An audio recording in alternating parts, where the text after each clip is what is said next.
Thank you. Ms. Deeds, would you like to introduce your students? Yes.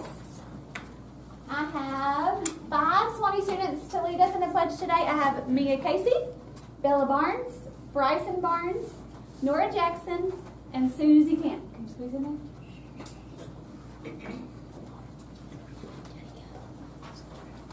Start us off. Pledge allegiance to the flag of the United States of America and to the republic for which it stands, one nation, under God, indivisible, with liberty and justice for all. Thank you.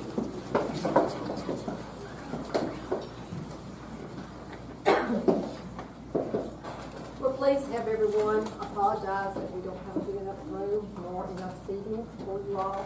We'll try to move right on through this. Our next item C on the agenda is the Teacher of the Year Awards, which is Franklin County Educational Foundation.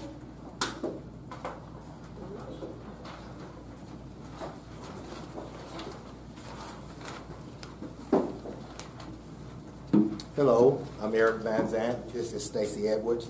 And we stand here tonight because we want to recognize the Teachers of the Year. We are from the Franklin County Ed Foundation.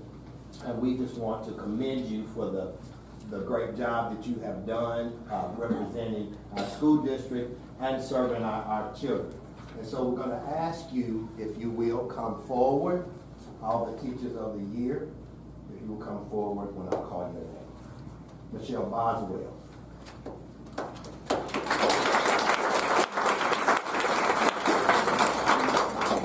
Dee Van Zandt.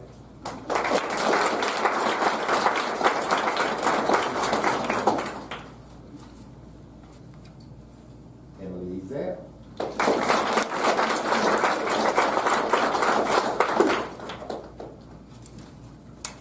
Ashley Gill.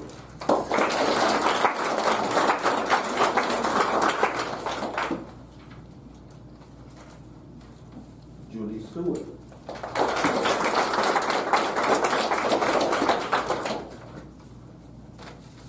Cassidy Limbaugh.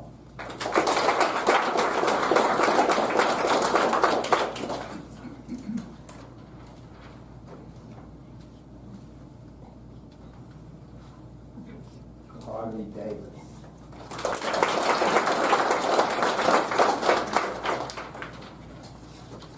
Gary Sampson.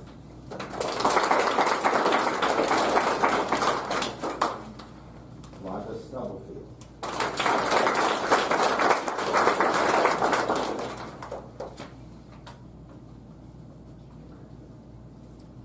Roy Fincham.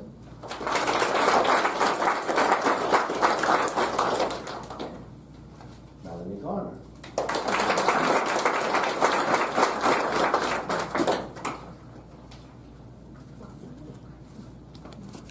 Harley Sanchez.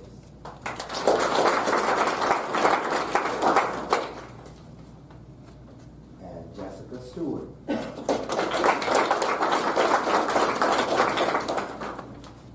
Again, we say congratulations, and again, thank you for the work that you do for our students in Franklin County. Let's grab a quick picture.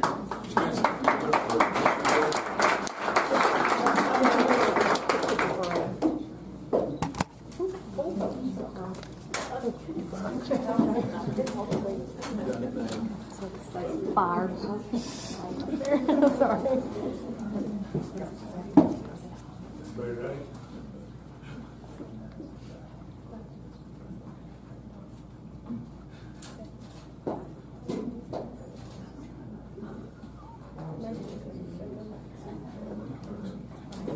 Supposed to be getting you.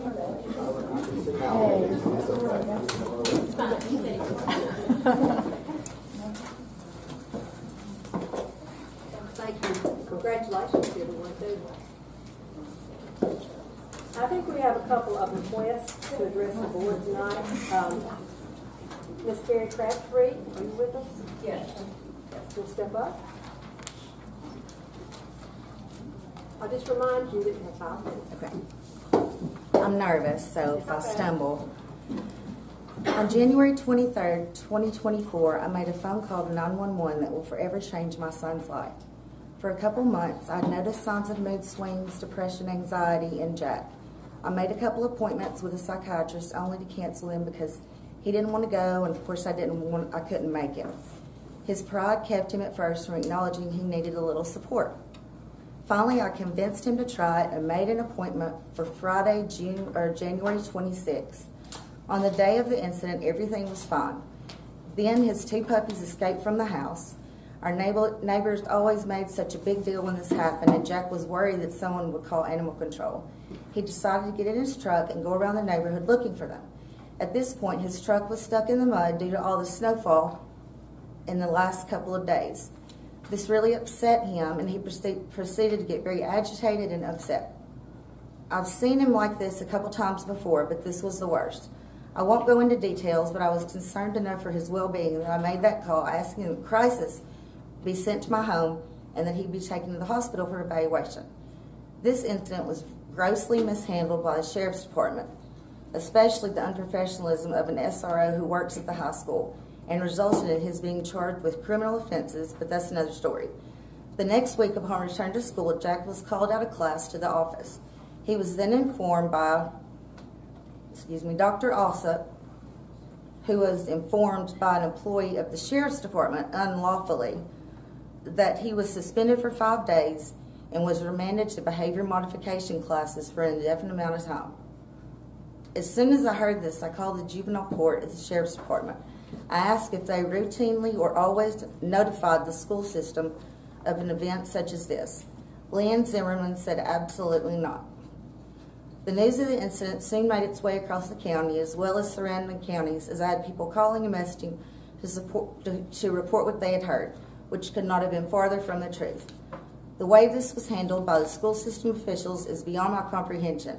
Not only was Jack being unrightly punished by law enforcement, but he was now being punished for something that didn't even happen on school grounds or a school event.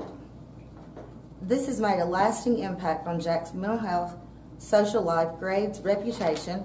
Jack was given 0s for his schoolwork, and his grades, which were all A's and B's, fell to 30s and 40s. It has also exacerbated his diagnosis and continues to rise in other settings. This has not only impacted my son, but his father, sister, and I as well. We've missed. Is there any water, or is this going to be? My mouth is so dry. Okay, I'll try to. We have missed many days of work tending to issues, meetings, and so forth. It's had an impact on my family's finances as I had no sick days to use, so I went unpaid for several days. This situation led to my decision to take a leave of absence for a short time because I was very emotional and could not focus on my teaching job. Thank you. This also went unpaid for 30 days. My husband is usually my go-to when anything happens, and he always assures me that everything will be okay. He no longer had this upbeat mentality and entered a state of depression as well for a short time. My daughter, who was homeschooling at the time, was neglected, and there was no time or energy to give her the attention she needed. I came here tonight to tell my story and clear any misconceptions involving the incident and its lasting effects on my son and the whole family. Nothing can change the fact that my son was deeply affected by everything I previously stated, and I really just came here to see what can be done or what's going to be done to make up for the ramifications my son has had due to the mishandling of this situation. And I also would like to know what steps, or hope, that some steps can be put in place to keep this from happening to another student at this school, in this school district. Thank you. Thank you very much. Sure.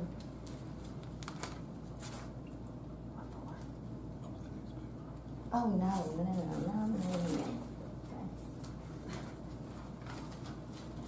I believe we also have Christina Cremines. Am I saying the name correctly? Good evening. My name is Christina Cremines. My daughter is in the 11th grade at Huntland High School. On April 15th, she was attacked by an 18-year-old male student in the school cafeteria. I made efforts to request the video from this attack and was denied by the Huntland administration and the director of schools. On the day of the attack, I was told that due to privacy laws, I could not view the video. The administrator told me that he had seen the video and that she was struck once in the face The aggressor pulled back, and then another female student hit him in her defense. On April 30th, after 15 days, I learned that this information was incorrect, whether through mistake or intentional misrepresentation of the facts. I had to subpoena the video into court, and at that time I watched as this student threw 4 punches while my child was defenseless against him. He only stopped when the female student grabbed him and pushed him back. The video shows this clearly, and I only had to watch it once.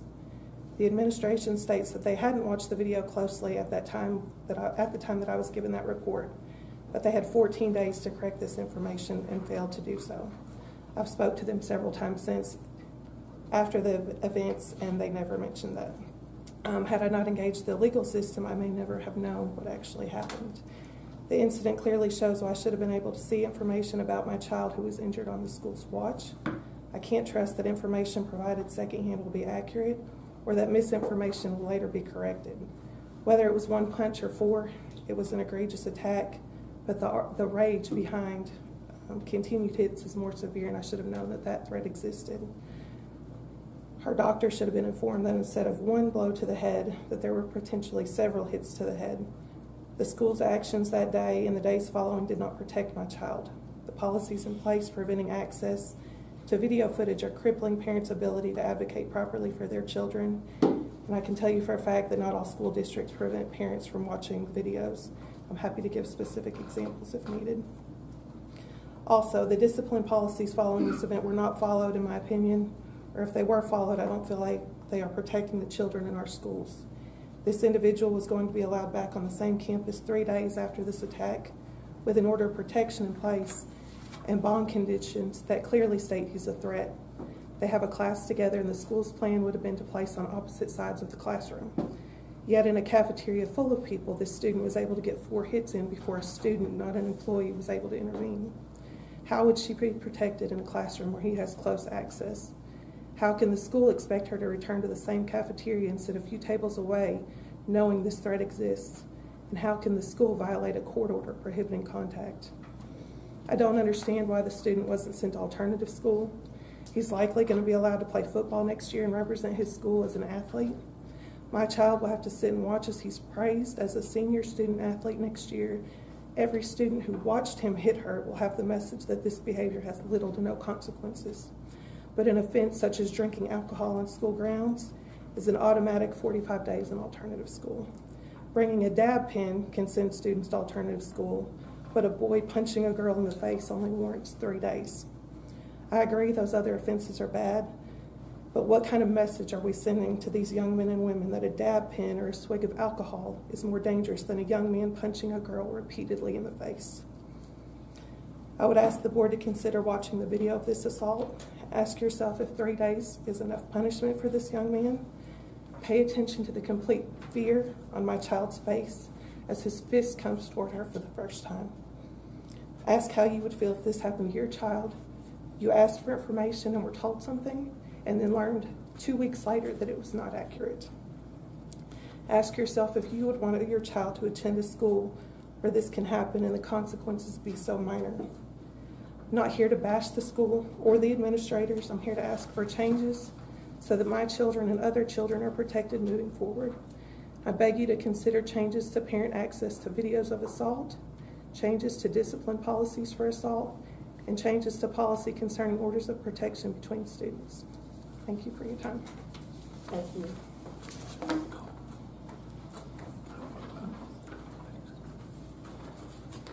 We'll move on to item E on the agenda, which is public input, and Ms. Patty may note that there is no one signed up for that. Thank you.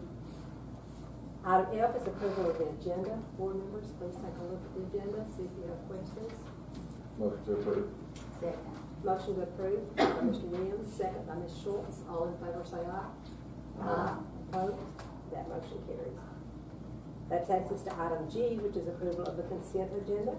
And it has the meeting,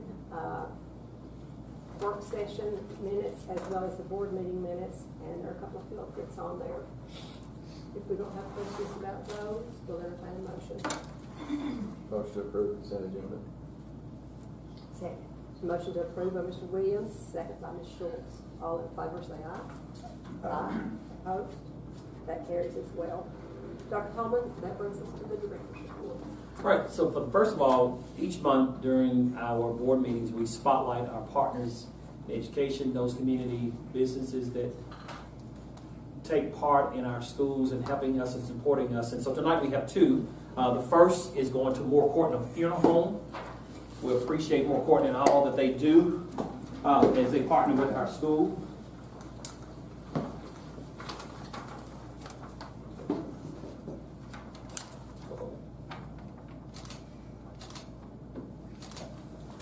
And thank you so much. I'm not sure why the state has not considered doing some type of class, coursework to work with the funeral home, becoming a mortician. It's a great trade. All right, so at this time, we would like to bring up the Blue Chair, the Cafe and Tavern from Sewanee. Yes, sir. Thank you so much.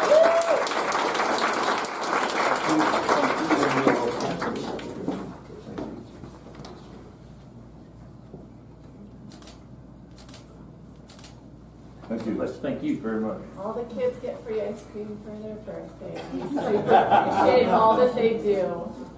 Doesn't have anything to do with the free ice cream I give them on their birthday. Okay. Thank you. Moving right on. Thank you all so much. I can't say enough about the value that we have with our partners. We greatly appreciate all that you do. Next, our spotlight tonight, as a part of our board meeting, we also spotlight the school at each board meeting, and tonight it's none other than Sewanee.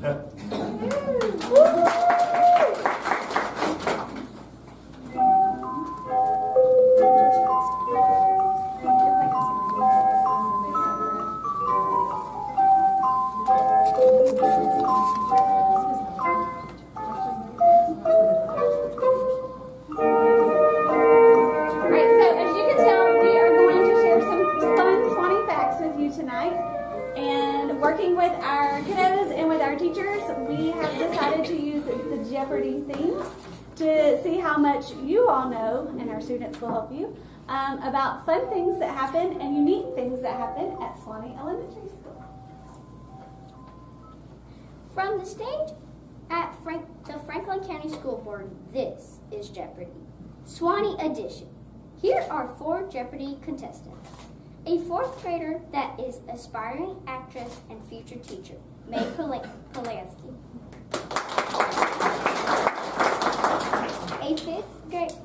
A fifth grade gamer and aspiring computer software designer, Benjamin Rudd. A fifth grade dancer and aspiring author, Sadie Camp. A 4th grade athlete and aspiring professional athlete, Eliza Jackson. And now, here is the host of Jeopardy, Kia Patel.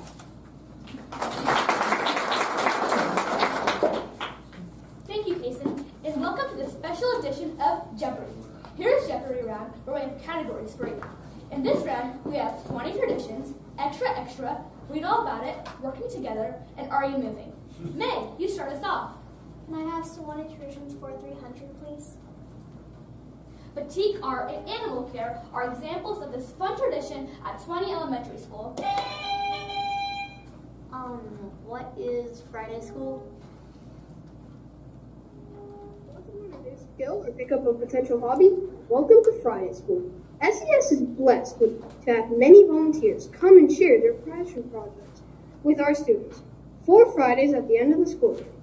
Students are split into groups based on their interest surveys and given the time to learn from our wonderful volunteers. Some activities include animal care, wrestling, yoga, specialized arts, campfire cooking, and so many more. This event is also made possible by SPO and Sewanee Community Chest. Benjamin? Can I have extra, read all about it for 100, please? We create the one book that holds all of our memories made throughout the year. Who is the yearbook staff? Our yearbook staff is comprised of 5th graders who work extremely hard crafting an entire catalog of all my wonderful memories at SES. This club meets before school, weekly with Miss Mantis.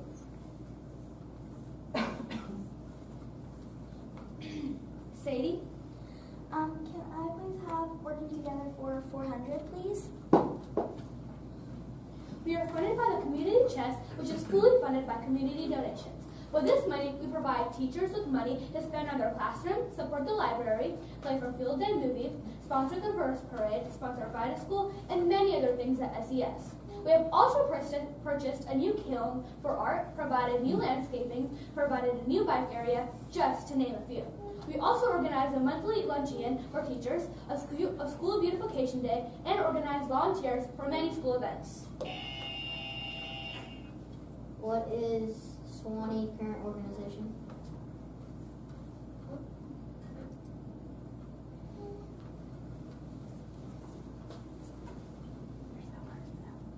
So this is our parent organization. They do a lot of great things for the teachers and just supporting the school in general. We couldn't make it as long without them. Eliza? Can I have Are You Moving 100, please? We spend a month of PE classes wearing shoes with wheels. What is skate time? This event is also made possible with the help of SPO and Sewanee Community Chest.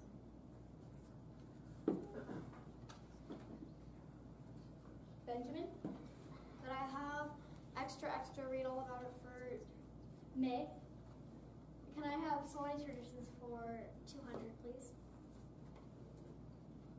We share the weekly news and upcoming events on Monday mornings. What is Friday Assembly? Monday morning. Hollywood is definitely in our future at SES. Our 5th grade news broadcasters host our Tiger News Network that airs every Monday morning. Our hosts, who alternate each week, share the important announcements, the pledge, moment of silence, and last but not least, our lunch choices for the week. You can catch our episodes posted on our Facebook page. Benjamin? Could I have extra read all about it for 200, please? We share the weekly news and upcoming events on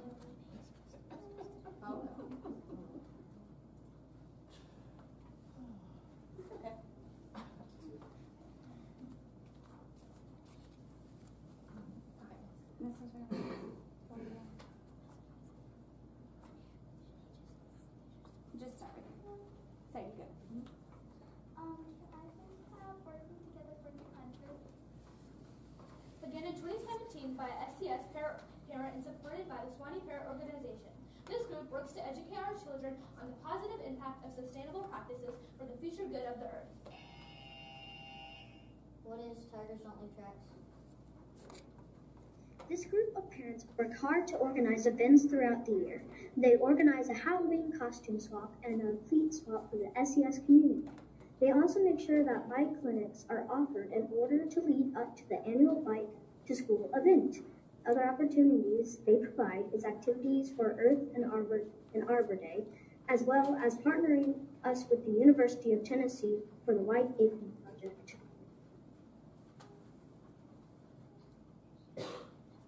Eliza? Can I have Are You Moving for 200, please? We go to the Sewanee football field and demonstrate our football skills with the help of some high school football players.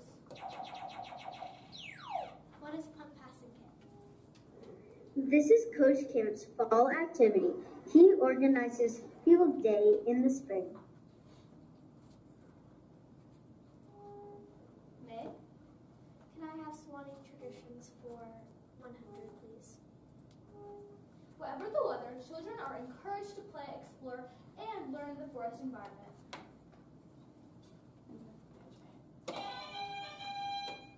What is Forest Kindergarten? Our kindergarten students spend every afternoon outside, no matter the weather in the forest. They do this instead of now. In the forest, teachers are enhancing the curriculum while providing the students with endless possibilities to work on the team work, problem solving, and of course, their imaginations. Benjamin? Could I have extra read all about it for 400, please? This is a task students complete at the end of the unit to show the knowledge and skills they have learned. What is the culminating task? From becoming doctors to surviving on the Oregon Trail or even celebrating the Chinese New Year, our students get to extend their learning thanks to the culminating tasks our teachers have prepared. These days may result in room transformations and guest speakers and activities. But one thing is for sure, these students get to show up and use the knowledge they have gathered throughout their units and put it in action. Sadie? Can I please have working together for 300? Since 1908, the Sewanee Civic Association and its precursors have believed in the power of area citizens to help sustain community projects and programs. Through this association, Sewanee Elementary receives funds from this organization and doesn't have to participate in fundraising. With these funds, we can offer events such as Grandparents' Day breakfast and additional field trips. They also give additional funds to the classrooms. What is Sewanee Community Chess? And that is our big sponsor overall for Sewanee Elementary School. As it says, we don't have to participate in any fundraising. They do all of that for us and then give the school with donation at the beginning of each semester.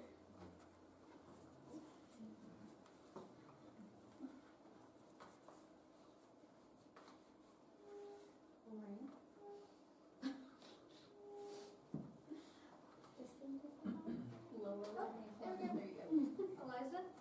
Are you moving 300, please? We gather as a community to travel to the school without a car or a bus. What is walk to school day and bike to school day? Coach Camp organizes National Walk to School Day in September, where students meet down the street for SES and enjoy walking to school together. Tigers Don't Leave Tracks organize Bike to School Day in April with many bike clinics to prepare. If students don't live close enough to bike, no worries, they can drive their bike up and meet the corral at the university football field.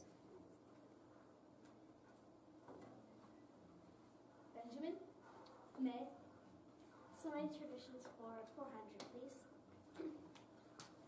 Educational adventures taken by foot to places such as the post office, Abos Alley, university buildings, and the cross. What are walking field trips? Students and teachers take advantage of the beautiful campus by taking walking field trips. Whether we are going to the art gallery, Gary Auditorium, to visit professors, or Abos Alley, going by foot lets the students see and explore what Sewanee has to offer. Want to learn a new skill or pick up a potential hobby? Welcome.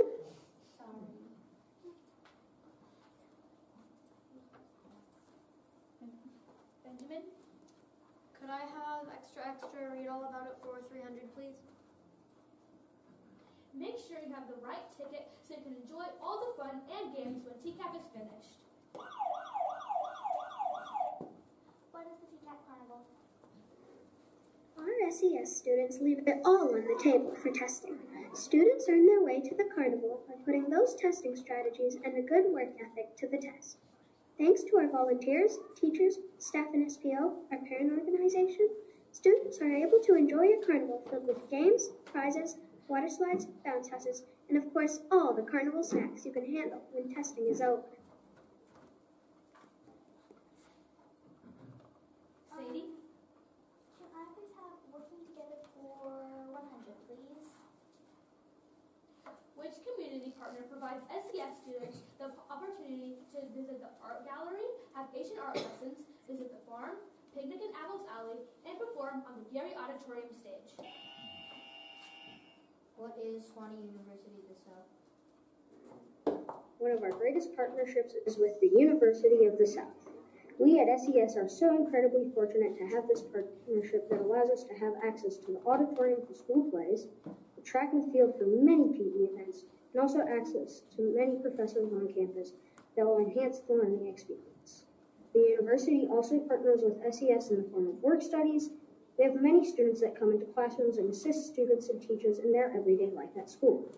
These students become part of the SES family very fast. Eliza, are you moving for 400, please? We test our running stamina at the Sewanee track. What is the mile run? A wonderful place to meet this PE standard that is also a SES tradition. Even some of the staff participates. And that wraps up our Sewanee edition of Jeopardy! We hope you learned lots about what makes us unique. So long, everyone.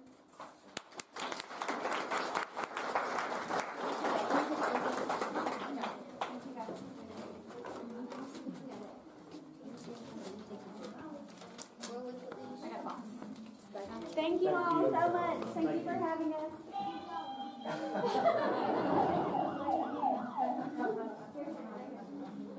I want to thank Sewanee Elementary for their presentation on tonight, and for other principals in the room. It's a great resource there, University of South, so let's capitalize on all that they have to offer. This time, I think, calls for personnel report. Okay, as promised, we have a very busy month in the office, HR office. Lots of movement, personnel movement, 5 pages worth. So, one of the things I will say about that is some of the educational assistants that are listed, thinking that maybe we'll be able to reemploy some of them after we get the test results back from information from the state. So the other thing I wanted to talk about briefly, I mentioned last month that we have a new online job posting program that we've been using for a couple months now. So I want to give you a little bit of data concerning that. Just with this online posting program, we have managed 65 positions. We currently have 28 positions still open. We have had 317 applicants, and that's just in about a 2-month time period. I also broke down where those applicants are seeing our postings, and that's not all the job posting sites that we actually send our postings to. There's about 20 that they automatically go to, and those are free of charge. There's some others out there that have costs associated with them, but at this point we don't think we need that. The other thing I wanted to mention is we are going to start conducting exit surveys of our personnel that are leaving us due to resignations or retirements. So hopefully we'll have some data on that. That's correct. So there were a lot of non-renewal. Obviously, some of those were the learning loss people, but it seemed like there were a lot more even beyond that. Does that have to do with numbers or sort of? No, so once data comes back to us, the hard fall is you have to look at numbers. And so based on TISA formulas and what then is funded for those positions, the state is still waiting for the final say, and I see that on the legislative report as well.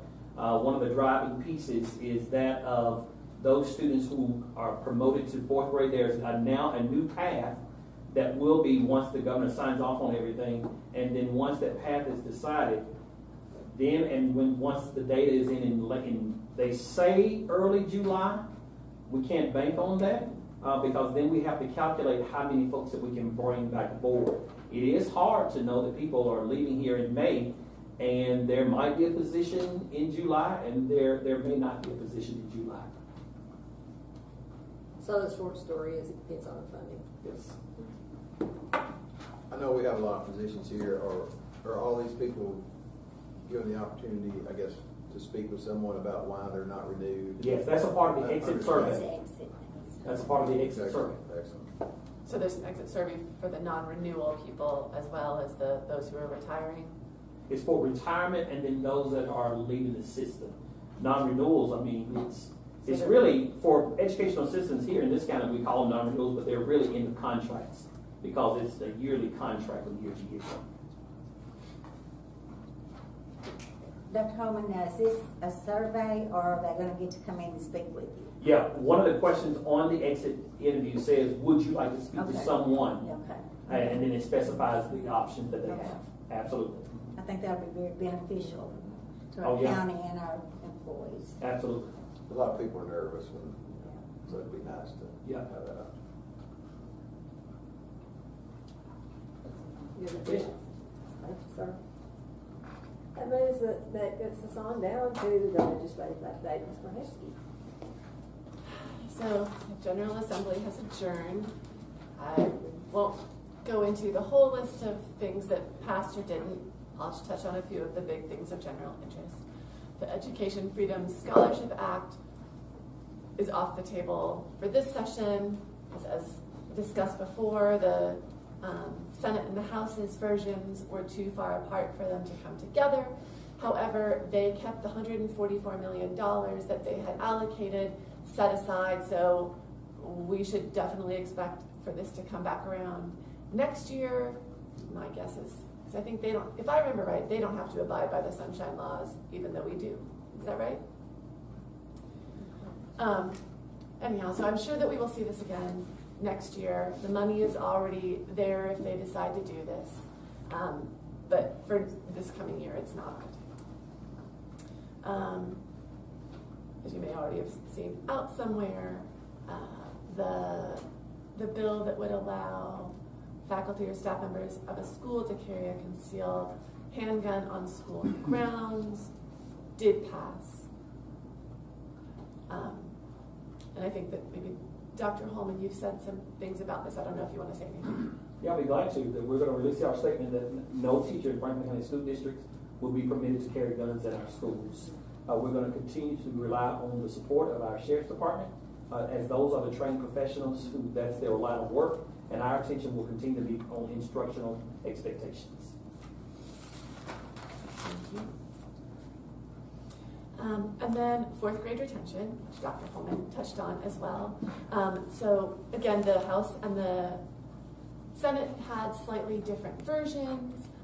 They compromised, and so each gave a little bit of ground. And so this version allows, so part of what this means is that if parents have a fourth grader who was below or approaching in third grade but was promoted to fourth grade,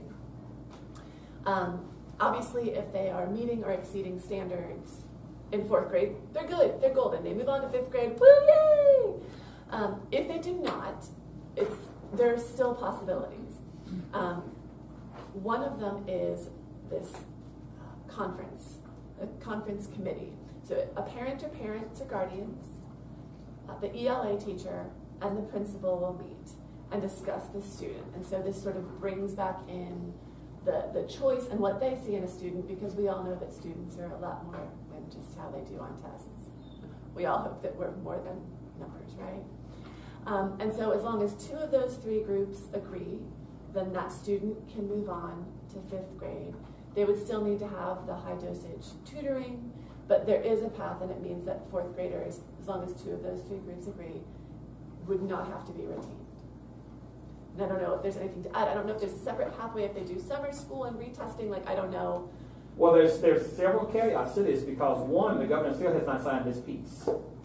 Hence, that's what's causing the holdup. So the state has said that we as districts could go ahead and have principals to start meeting with those students who are currently in fourth grade, but yet through many different data sources, evidential pieces, that the parents, the principal, and the teacher can then most definitely meet. And then if they feel like there's enough evidence that says this child will be fine in the fifth grade, then he or she can go. However, that particular rule has not been completely ruled upon until the governor actually signs it. But we're going to go ahead and start those conversations with fourth grade parents and their teacher and the principal. So the kind of concessions here where there's no sunset date, so this, as long as he signs it, this would be good for years to come unless they would change that. But benchmarks aren't allowed as an alternative way to pass students. It is only the teacher. So those are kind of the biggies, and things will cool down a little bit over the summer, but we'll still keep you posted. Thank you. Thank you. That takes us to the financial reports. Ms. Jenny? I brought the third quarter report that ends March 31st as it's just a recap of the monthly reports that you get. And then the April report, everything is looking pretty good. Our sales tax is going up just a little bit. So we're hoping that this summer we're going to be able to get back to normal and be done with that. So, but everything else, we don't look terrible. Make a motion to receive and file the third quarter expense report and April 2024 financial report. Second. I have a motion by Mr. Williams, second by Ms. Roberts. All in favor say aye.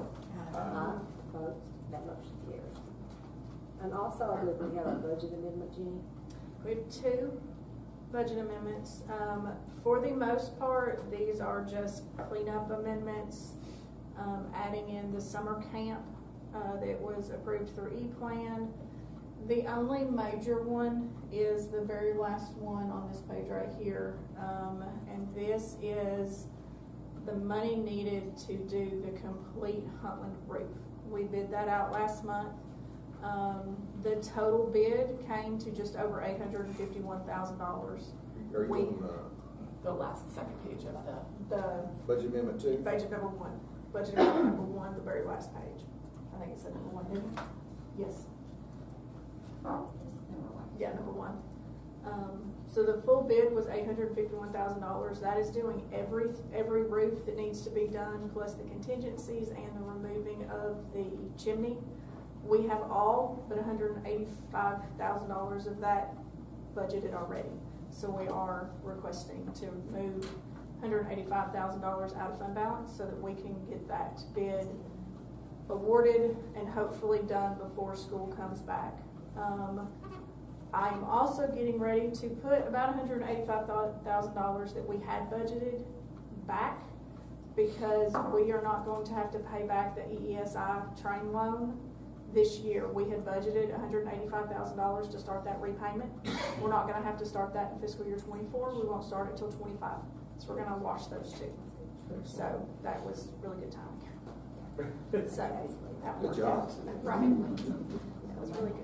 And then the second budget amendment is again just some cleanup and moving some funds around to put money where it needs to go to finish for this year.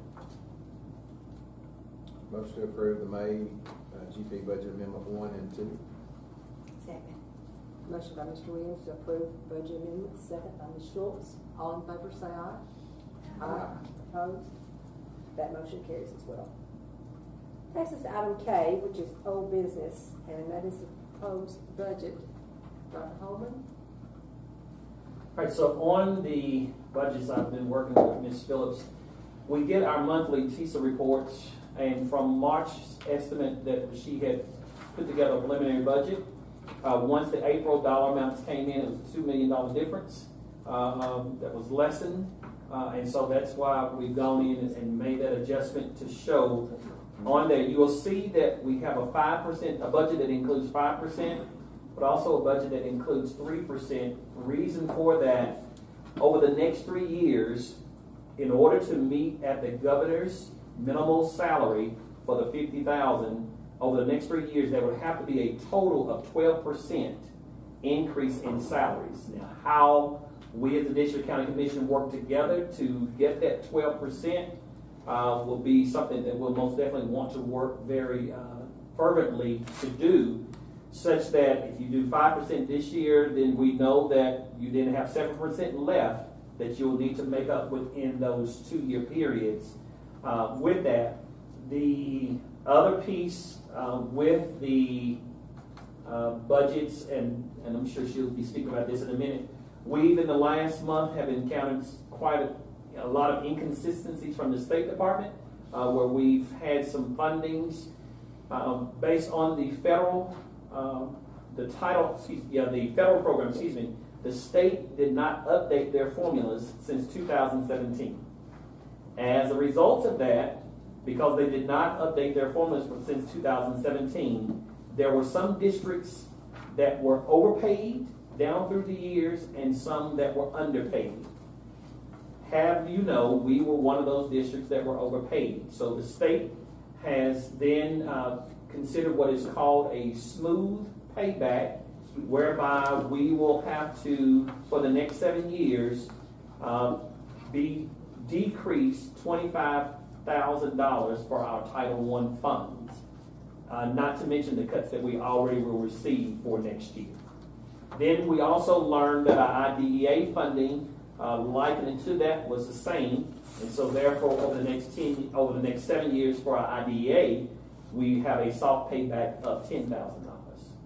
So we have opportunities that we are looking at. We're working very closely with Dr. Alsop. We have not added any new positions as teachers are leaving. We are absorbing positions through attrition and really looking at how we can best maximize our staffing, because of our budget, 78% of the entire budget comes from personnel, benefits, packages.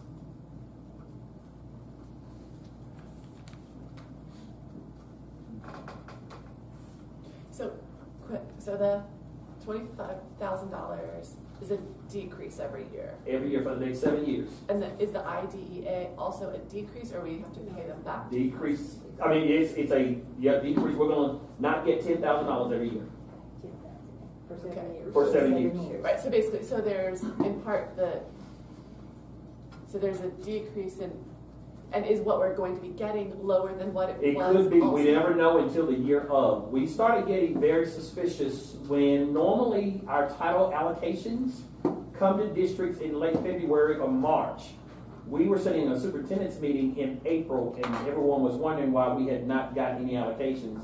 And to everyone's surprise across the state, that's when that conversation was had from the State Department about this, the state not updating their calculations since 2017, and knew about it in 2022.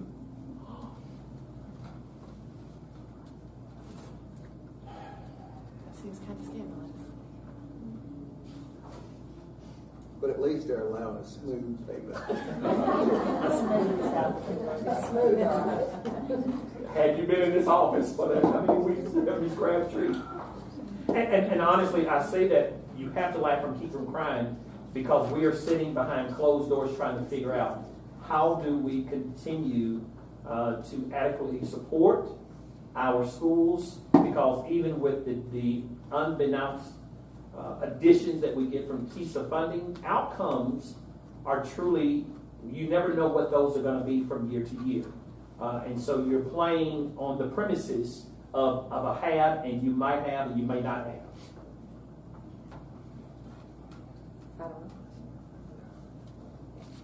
Dr. Holman, are we at a point where we're ready to vote on this Yes. tonight? Okay. Jeannie, what is the county giving for a raise this year? They are doing, my understanding, Chris, correct me if I'm wrong, I think it's a 3.2% is the COLA increase. And I believe, thank you. That is what they're looking at, right? I believe is that right, 3.2? We haven't started budget hearings yet, though, it's the 21st and 23rd, by all indications. I'm talking with the finance director, that'll be standard across the board for the county's 3.2. I can tell you the difference in a 5% raise and a 3% raise is $687,358. Can you say that number again? $687,358. That's the difference in 3 or 5. Correct. And we have to get to 50,000. Correct. Fiscal year 26. 3 more years. Count this year. 27. Yeah, count this year. Got 3 years, This year. 12% increase across the year.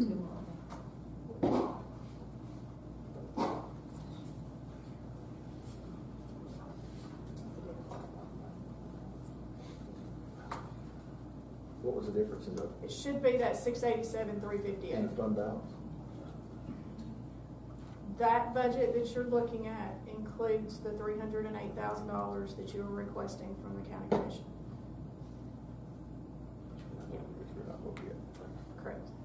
I would not count on that. So without that, with the 5% raise, you are looking at budgeting to the fund balance, $3,147,226. With the 3% raise, you're looking at $2,459,868. Wait, that's what we'd have to pull from the fund? Correct. Yes, ma'am.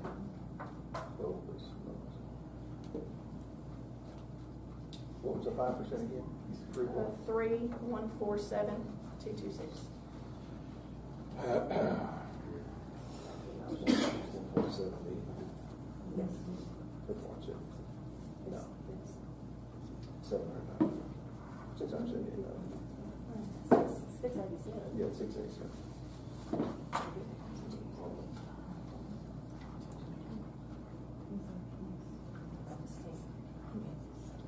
And once again, being mindful, the governor on the new TISA formula did update that to $7,075. Once again, which is only $215 difference, which the districts only get 70% of that $215, which is $150. And you start multiplying the $150 times the total number of students that we have, 424,730, puts us at $700,000, which, and that was the verbiage that they were providing supports in TISA to help offset salaries. As you can see, with that calculation, that's $700,000 to a tune of $3 million that you need.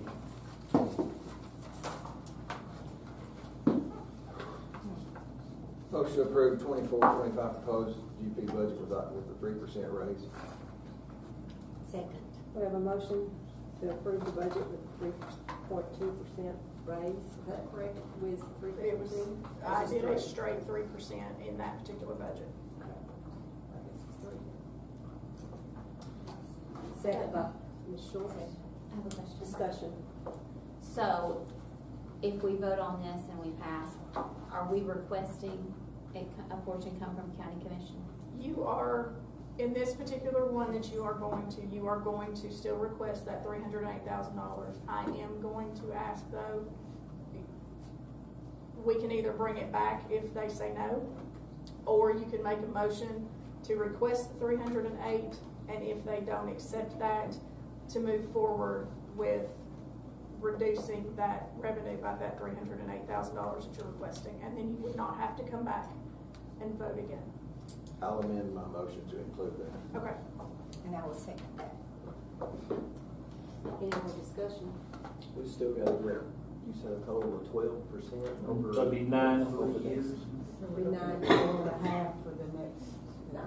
Well, for 2 years. For the next 2 years, you'll have to do 4.5. Correct.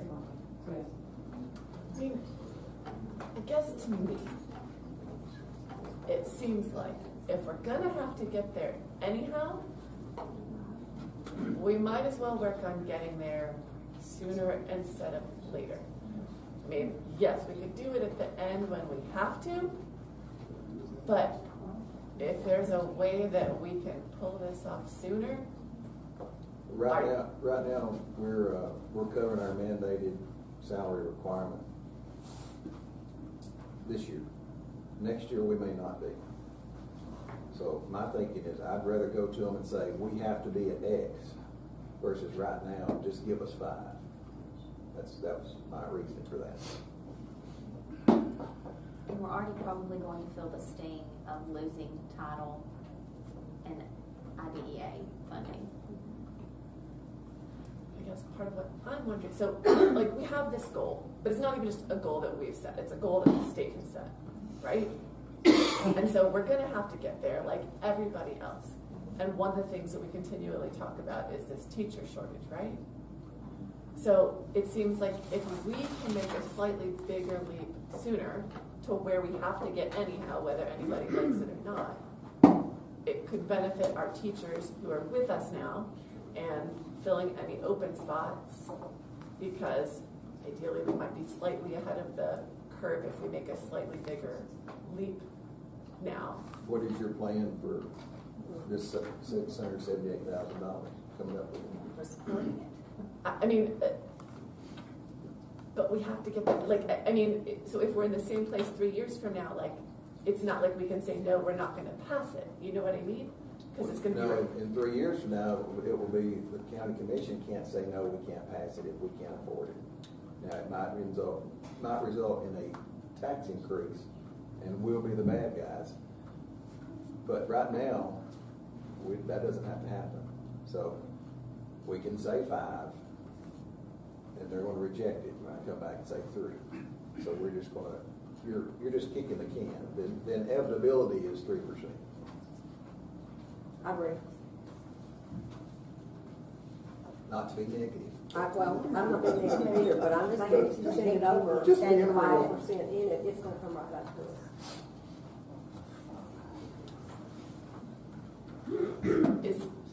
Does this have an added step for staff? Not for staff, no.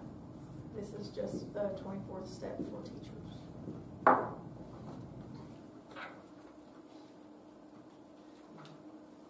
feel like our staff has not had that step, and 3% of a little bit of hourly pay is a little bit. Was your question about the step? I'm sorry. Yeah, my question is about a step for staff, because we've been adding steps for teachers for a few years, but we haven't added steps for staff. Does this include a step for teachers? Yes, but not for staff. Not staff. I would love to. Goes towards the staff. 30% Yes. Yeah. Right. How much would it cost? So if we did 3% but added a step for staff, What was it, $77,000? 77. How do we feel about 77 additional? Where do you plan to cut to come up with that 77? I mean, this is real money we're talking about. I know, but it's also like our staff members' lives and livelihoods. How much There's does no it, argument about that. No. That's not, that's. how much is the teacher's step cost? Do we know that? You're asking a lot of Jeannie. I am sorry. You can't memorize everything. Just like I said, I don't do numbers off the top of my head. You don't have all these staff, do it. Yeah, I'm not sure, because that's a moving target anyway. Well, keep in mind, we're already giving the fund balance for the roof. That's something we agreed on 2 or 3 months ago. And it has to be done. Right. It's maintenance, it's got to be done. But, you know, you can dip into that fund balance until it's gone. And you don't live out of your savings account. So you can't, in my opinion, you can't afford to do things that you'd like to do simply because it's not prudent. You know, when it runs out, it's gone. It's gone. And no, we don't know what it's going to look like at the end. Exactly. You know, it may come in better, and it may come in worse. You don't know. And giving another year to the train project, yeah, I think we've replaced, is Stephen here? No? Okay. I think we've replaced, yeah, we have one roof left to replace. And that is Rock Creek. And that is in the budget for next year. Hopefully between the roofs. There's Stephen's here. Yes. Is Rock Creek is the only roof we haven't replaced, is that correct? Well, there's part of Clark and Campora also. Right. Both those. And then we probably need to start thinking about the high school too. Yeah. So, you're full of good news, Dave. Those are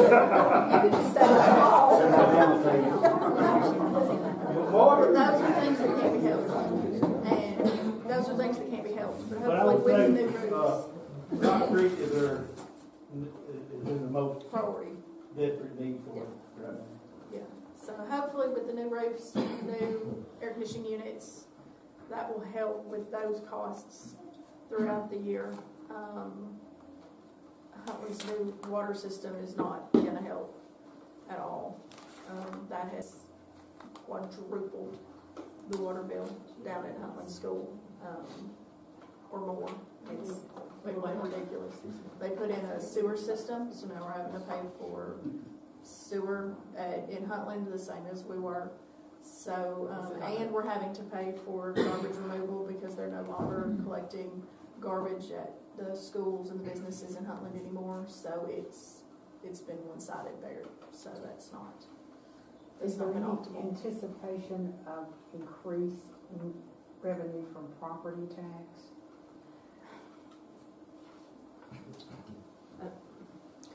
Not to put you on the spot.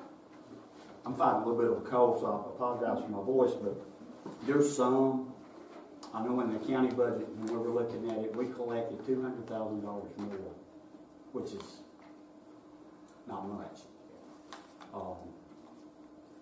You collect about $4,000 a year on $1 million. So that kind of gives you an idea.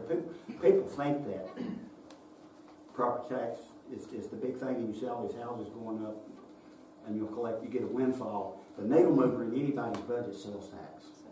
If you ever fool with a big budget, you'll find that out real quick. We will collect some, but it will not be what I would think would be enough to move the line to where you guys probably need to move.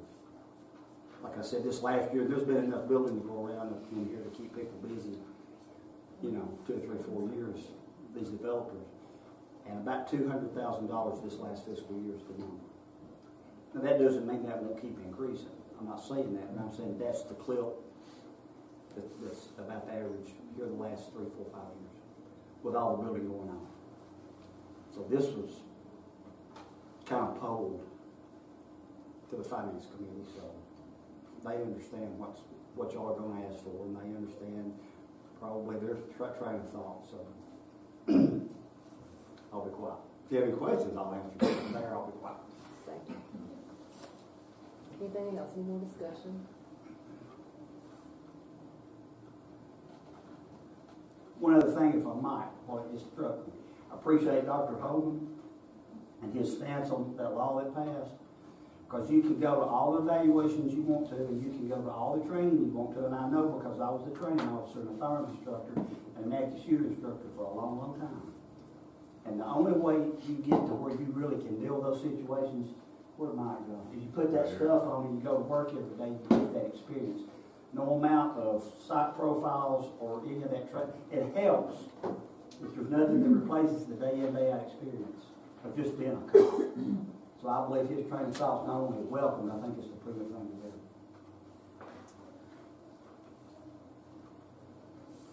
Well, we have a motion and a second on the budget. Any more discussion? The motion was for 3 or 3.2? 3. That's what Jeannie had calculated.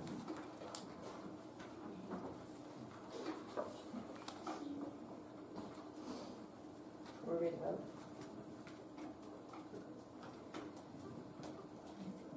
It's money, do we do individual vote? Roll call. Is that your pleasure? Do you want roll call? Or do you see?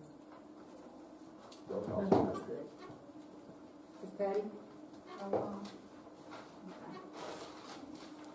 Ms. Lacy? Did you say my name? Yes. Oh, yes.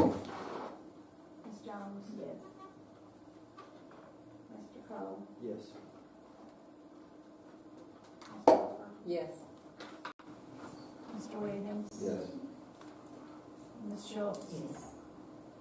Ms. Markowski? Ms. Roberts? Yes. Okay, 7 ayes, 1 abstain. Thank you. That motion carries. So that's what we'll send over. Good. All right. Let's take this to new business. First up is Franklin County's Consolidated funding application. What that's funding is 2025. And this, we do this every year, so this is nothing brand new. Exactly. We do it every year, and we have to have your approval to send to the state.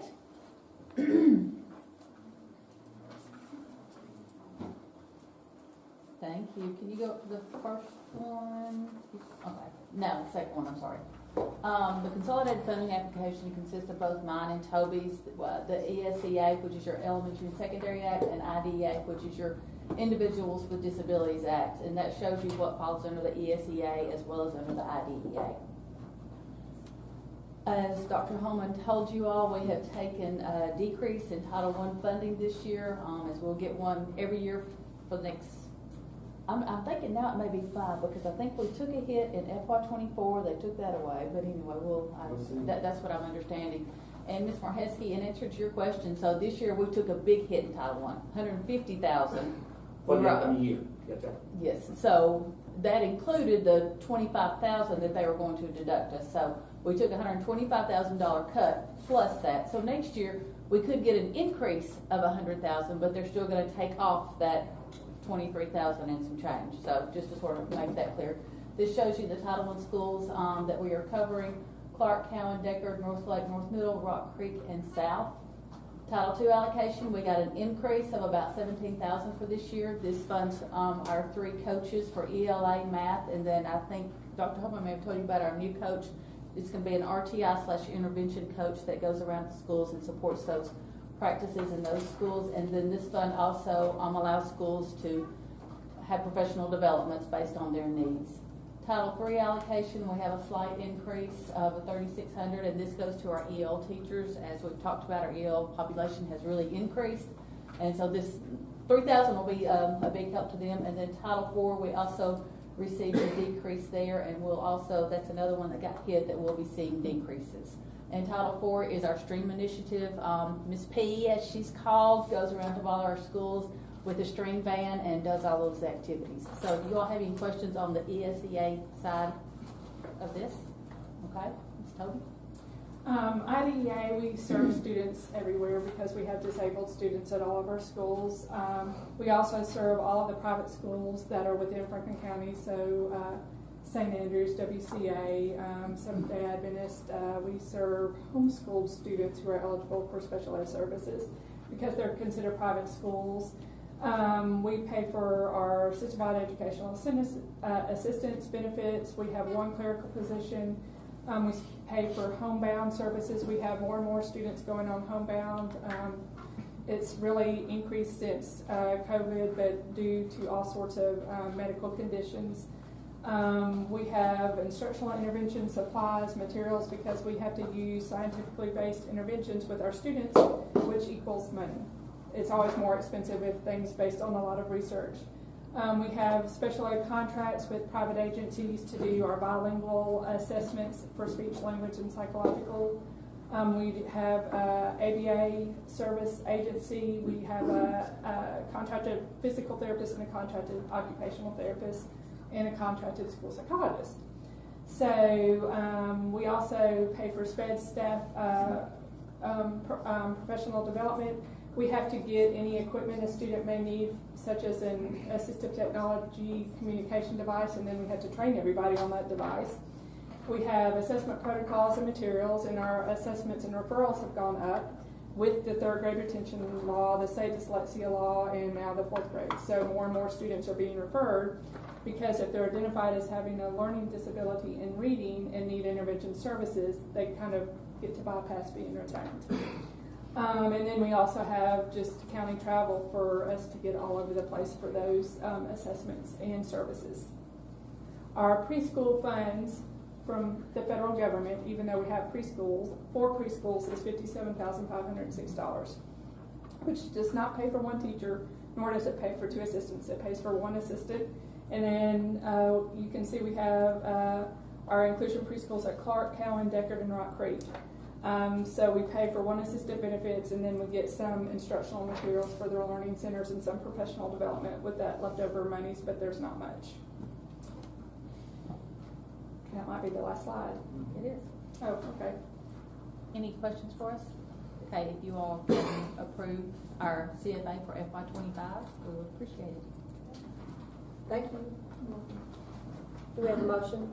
Motion to approve. Second. Do we have a motion to approve by Ms. Roberts, second by Mr. Williams? All in favor say aye. Aye. Opposed? That motion carries. Thank you, ladies.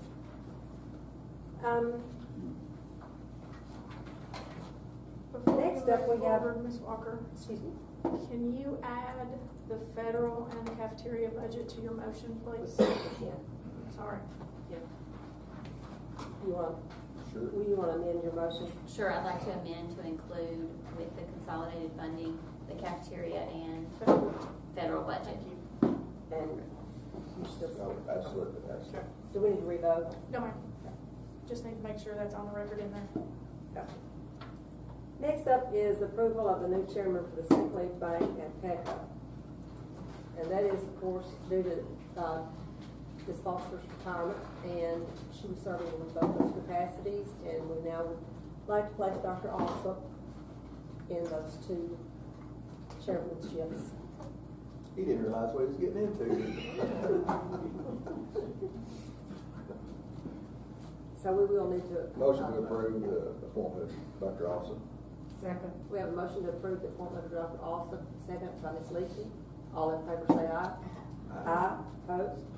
That motion carries. Item 3 is South Middle School request to apply for a CC Bank credit card and a Sam's card. And I'm not sure I quite fully understand the whole thing here. Is Dr. Brewer here tonight? I know that we've talked about credit card for expenses. I don't understand. Is the Sam's card, is that just a membership card that she's It is requesting? strictly for that particular school. It says it's a charge card. But not, in her wording. Sam's, it says for a Sam's Club charge card. to use So- to purchase. Yes, so the schools, you can have a charge account card where they can go, and then the school is then billed with an itemized billing report. Jenny, is this something we have at other schools? Not the Sam's card, no, but it wouldn't be much different than a Walmart card or, which we have a county Walmart card. That we And charge. you can only use it And at we can charge Walmart. stuff at Correct, Walmart. yes, sir. Okay. Office Depot cards, Home Depot cards, Tractor Right. Supply. It's just a specialized, instead of using the, I guess, the Citizens Community Bank credit card they would use. I would think probably with the Sam's, now that I look at it, it's probably more for concessions, because you can buy in bulk. Okay.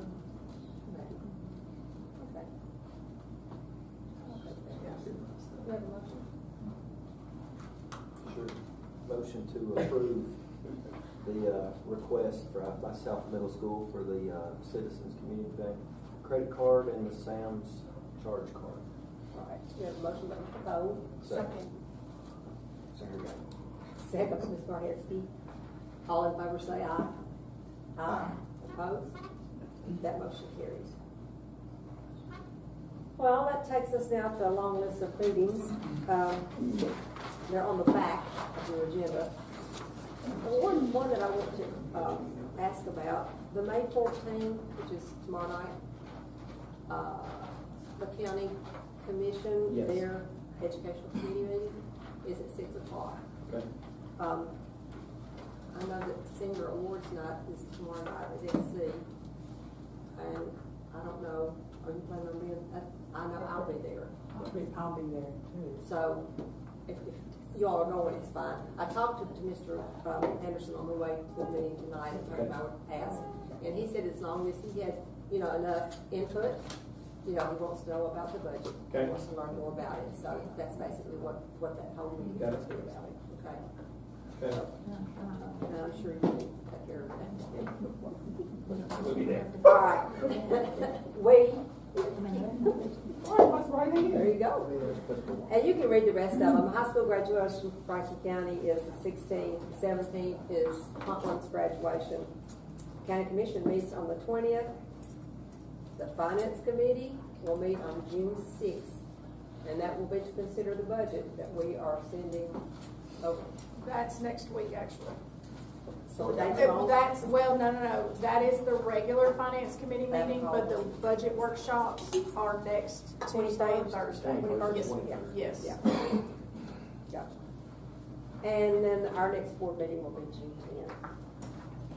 10th. Also, just one other date, they changed it. The Special Olympics, I think it's tomorrow in Tullahoma at the high school. It was scheduled last week for the rain, so I think they rescheduled for tomorrow, and I do believe that it starts tomorrow from, when was it? I think it starts tomorrow from 9 until 2. think we will. Any further business? Motion to adjourn.